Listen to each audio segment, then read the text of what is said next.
Dr. Joe Byrnes. He moved into Epworthville in April of 2022. He was a resident of Edmond. He spent 40 years, a career of 40 years, as a professor at Oklahoma State University in Stillwater.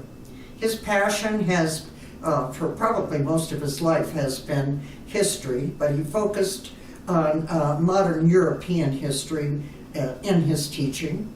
But he also has a background in religious studies. Having done so, and having written several books, he says he has spent a lot of time in the libraries and archives in Paris and Berlin and in Munich. And he is currently working on a new book.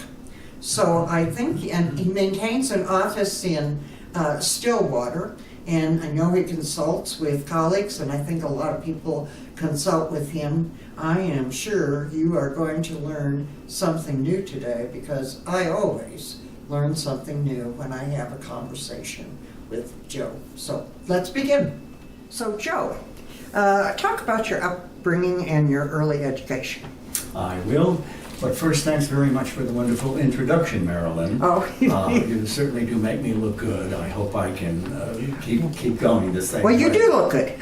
Well, we'll keep going the same way. Yeah, I was born in Connecticut, Waterbury, Connecticut, and I was brought up in Waterbury. Went to primary and secondary school in Waterbury, and then after that was on to seminary training.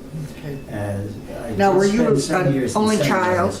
Were you an only child? I was an only Okay. child, and oddly enough, because both parents came from rather large families, especially my mother. All of them Irish American, and in fact, the folks did come from Ireland a generation or two before only. Mm-hmm. Okay. All right. Now off to seminary. Yes, well, and that was in the old Latin days. So one of the things that I remember most from the seminary, or that I value most, actually is a grounding and a training in Latin. So as the years went on, I did finish off, but then what became more important was my further education, which we'll get to. But even my textbooks were in Latin. Oh, wow. So I'm not sure how good we got in philosophy or theology, but we got somewhat better in Latin. Okay. So I value that. All right. Well, so did your passion for history come early for you then? I think you could say that. I wasn't early on aware that I was doing formal history, but I did want to know what happened as regards the development, again with seminary background. How did we get where we got in Christianity and Catholic Christianity? And so there was that, and then we moved to, always saw that relative to the nations that were involved. I think my Irish background were American, and we'll get to how things French became important for me. But with all of that, then political history, national history became important for me. Right. So And that's how it worked. your graduate degrees. Yeah, we did an MA in one area of religious studies, actually history of worship liturgy at Notre Dame University, but then broadened out to history of religion, and particularly history of European religion, to do the PhD at the University of Chicago. Okay. All right. Mm-hmm. You married?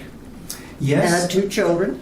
And I guess there's nothing more important to me, as it is for most people, nothing more important to me than my 2 kids, now adults, and their lives and careers. Secondarily, of course, is education and the books that came out of that. But incomparably most important, the kids, Veronica, Byrnes, Bloomquist, and Michael Byrnes. And they are living in California. Yes, both of them in California. Veronica in Berkeley. She works for a company called Cliff Bar. She is in digital advertising for Cliff Bar. And Michael is a musician with a group called Mount Joy, and they work out of Los Angeles. Okay. So, and do you have grandchildren? I have 2 grandchildren. Well, one on the way. In a month or 2, I'll have a second granddaughter, Veronica, and her husband, Dave Bloomquist. Well, I have 2 kids. Yeah. Well, I do hope you get to see them before they grow up. Oh, yeah. Okay. We'll get out there as soon as we can. You do research in your publications. Talk about that. Yes, well, it was mainly modern French history, and by modern, we historians mean anything from the French Revolution on, 1789 on. And I worked between 1789, emphasizing some religious and anti-religious features of the 1789 and subsequent years revolution. And then worked between that and World War I, so 1914, 1918. And so the first book was an attempt to go over the developments that took place between church-state, religious identity, national identity, between the Revolution, 1789, and World War I. And that led then to the second and third studies. These are my, published a certain number of things, but these are my favorite, the ones that are most important to me. And those, the second one, well, the first, I didn't name the first one, Catholic in French Forever, an old pilgrim song from the 19th century. And that was to go over the business of religious identity, national identity across the years. And then then developing one area of that series of studies, I stayed with the French Revolution and did a text called Priests of the French Revolution. And that involved, in particular, a group that worked with the revolutionary government in spite of its anti-Christianity, in spite of its attempts to repress as much as they dared, repress Catholicism. So did you find in your writings or research a lot of conflict in between religion and state? Oh yes, you see, that is often a problem, a particular problem, with a country that has one national religion, or one religion that absolutely predominates. Okay. Where there's pluralism, things are often better. But in France, see, it was in some ways a repressive old regime Catholicism that the revolutionaries, a certain number of them, were fighting against. And in the meantime, a lot of wonderful church people trying to moderate and serve both sides. So we went across a number of personalities and groups, varieties of clergy and people in the countryside, regular lay Catholics, for that priests of the French Revolution. Oh, well, you did say to me one time about how you would, what is the definition of yourself? Tell me. Oh, that's right.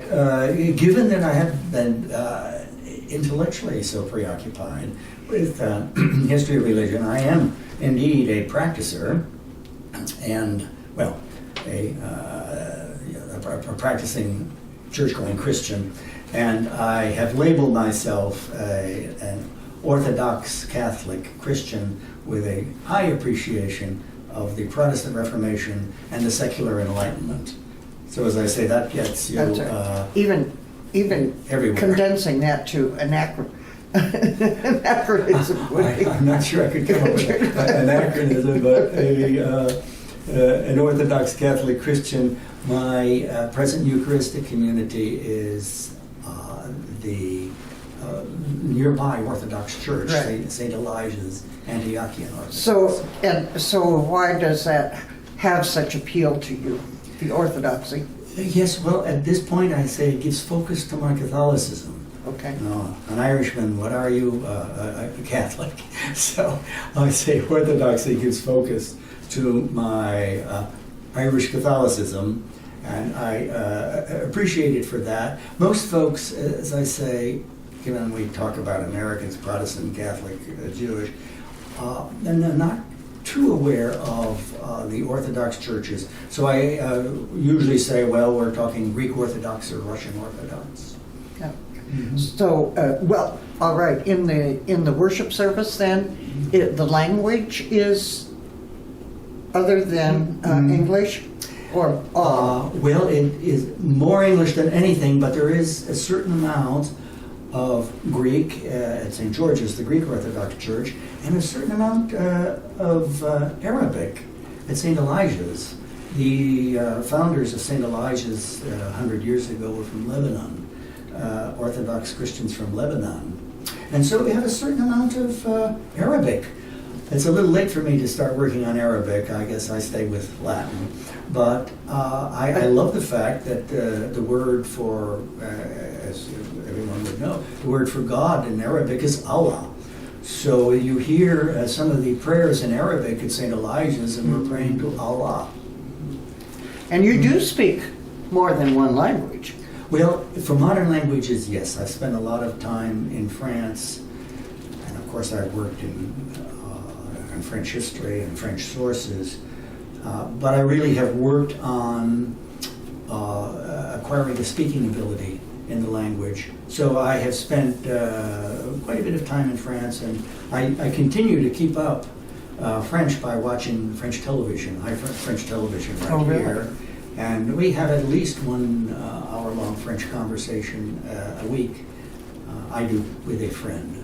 So that we keep going. And in German, not at the same level as French, but also we try to push into speaking the language as well as reading it.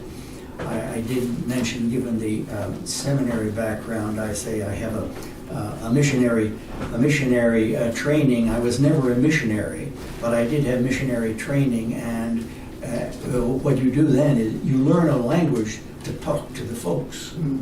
And so that's what And that's okay. what I try to Has do. your ideology changed over the years?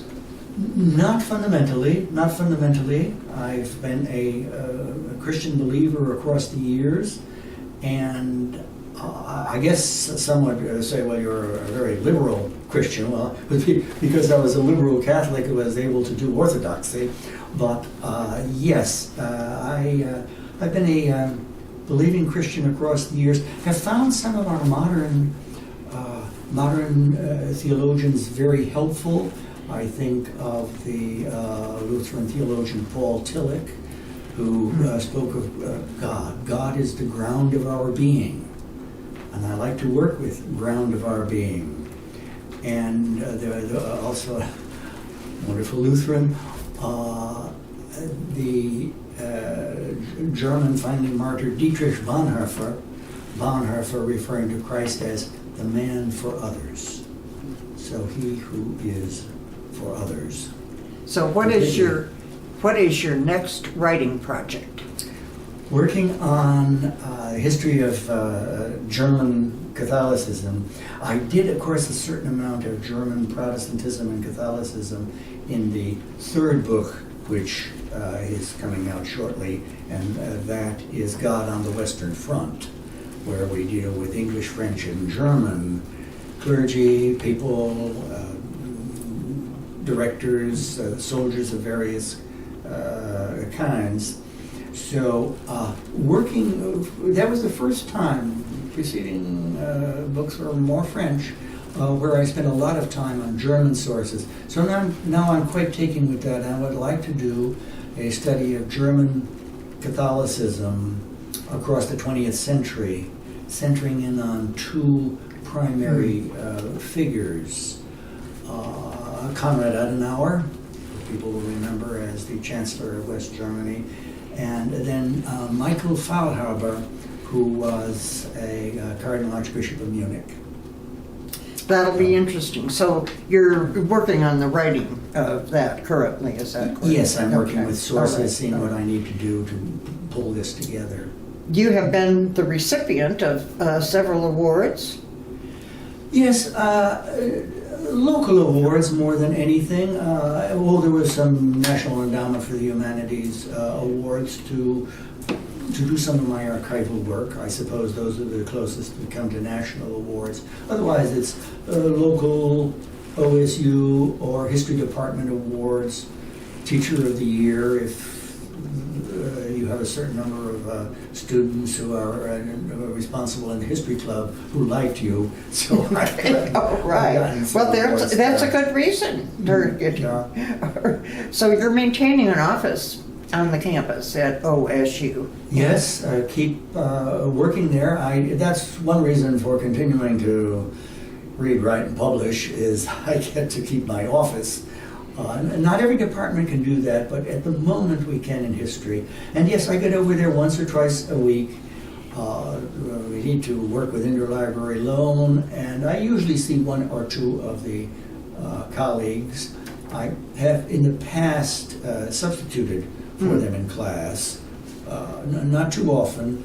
Most recently I was invited to a class to present some World War I material, and my colleague did stay there, though. It wasn't a substitute. Yeah, okay. How would you define the modern church? Do you fear for the modern church? I don't fear for it. Naturally, we're all concerned, for those of us who value our churches, we're concerned for the things that have gone wrong and are going wrong. And I don't know that it is too easy to correct a lot of that. As human misbehavior. I remember one colleague years ago saying, don't blame the world's problems on the church. But the problem is the churches do take on pretty much an identity, an attitude that would lead us to expect more. And when we don't get it, we're disappointed. But I think for those of us who are ground level believers, nothing is going to shake our faith. Okay, all right. That is good to know. What are you thinking? What are you thinking about the current effort to censure literature? Yes, we do worry about censoring because it looks as if censoring eventually gets to book burning, and we associate book burning with authoritarian governments. And so I fear for that. It's true there are a certain number of things out there that I can see some parents reject as appropriate for their kids in third grade or in fifth grade or in eighth grade. But ultimately, the quotation mark kids, quotation mark, will have to decide for themselves what they want to do about this. Fine line there. Who's deciding what is? That's right. I don't like the idea of governors deciding what's appropriate to go in a library, and at times a minority of parents can railroad some things to have books taken away out of the library. It's an adventure, isn't it? Life is an adventure. Oh, yes. Well, thank God I haven't missed it. Yeah, I agree. I agree with that. Thank God I haven't missed it. So you took, and in your books, I know you probably, there's entanglement between religion and state. Mm-hmm. So do you think that that kind of just goes on forever, and we have that same problem today?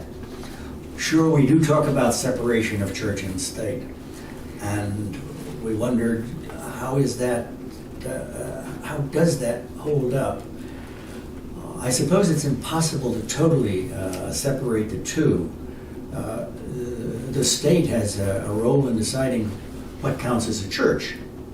If I say that my religion is consumption of mescaline and free love, and so then I want to be tax-free, the state will say, no, you're not a religion. And so the state has something to say there. And of course, religions often have to go against the state, the varieties of tyranny and destructiveness that we get from our states, our nations. Politics. Mhm. What brought you to Epworth? I knew about a similar setup on the East Coast, also United Methodist, because my mother-in-law and father-in-law had gone down there from Cleveland, having first a cottage and then working through the various levels of care. And I had visited that, thought that was wonderful. And so when I received a notice, I'm not sure how they got my name, but a notice from Epworth Villa, I was living in Edmond, inviting me to come visit, I thought, oh, that sounds good. So I came down and I saw the cottages. And I decided then and there, well, not sooner than 1 year, but not later than 3 years, will I end up here. And so I've been delighted. I've been delighted. You talk about buyer's remorse. I have just the opposite, which is buyer's smug self-satisfaction in all of this. So, do you have something on your bucket list? I will probably get back to Germany, but I'm not terribly enthused about travel. Some folks, even as they go through their 80s or 90s, they still want to travel. I travel only because I have to, and I certainly want to save up enough money to go luxury, not first class, but luxury on any plane trip to Europe. Those are long and wearying trips, as many folks know. So I will do that. I do want to get back to Germany, both because of the language. I said with French television and then with German television, I can get all that I need. But it's not the same thing. So I would like to get back to Berlin in particular, perhaps Munich. I'm not so sure about Paris. I really don't want to face Charles de Gaulle Airport again. We've done that quite a number of times across the years. Well, I guess maybe if somebody wanted to take out one of your books, they could call you up, because I imagine you have copies, but most other copies will be in college libraries. Yes. And but they could get in touch with you. That is my homepage, as it were. Yeah, it is www.josephfbyrnes, one word, .com. And you're in Cottage 1A. Cottage 1A.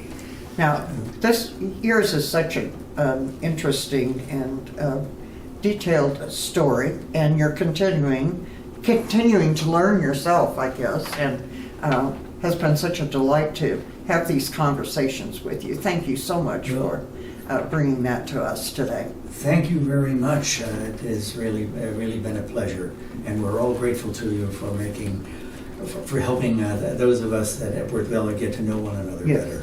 It is a good way. The interviews are a good way.